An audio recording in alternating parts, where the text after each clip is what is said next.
70 సంవత్సరాల వయసులో నరేంద్ర మోదీ లాంటి ఎంతోమంది సెలబ్రిటీలు 4 గంటల నిద్ర సరిపోతుంది అని చెప్పడం, అంటే మగతగా లేకపోవడం వాళ్ళు తిన్న తర్వాత అనేది జరుగుతూ ఉంటుంది. ఎందుకు అంటే కామన్‌గా మనము తిన్న వెంటనే మగతగా, మబ్బుగా నిద్ర వస్తున్నట్టుగా ఇలా వాలిపోతూ ఉంటాం. ఎందుకు అంటే మనం తీసుకునే ఆహారం ఏదైతే ఉందో దాంట్లో లంచ్, బ్రేక్‌ఫాస్ట్ ఇవన్నీ కూడా ఉడికిన ఆహారాలను తీసుకుంటూ ఉంటాం. దాంతోపాటు ఉప్పు, కారము, కల్తీ ఆయిల్స్‌ని ఎక్కువగా యూజ్ చేస్తూ ఉంటాం.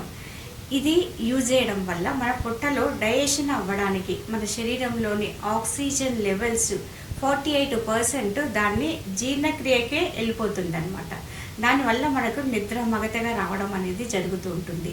కానీ నరేంద్ర మోదీ లాంటి వాళ్ళు ఆకులు, అలములు, కాయ, పండు, పళ్ళు వీటిని మాత్రం అంటే రా ఫుడ్ను మాత్రమే తీసుకుంటారు. కాబట్టి వాళ్ళకు 4 గంటల నిద్ర సరిపోతుంది. తిన్న తర్వాత మగతగా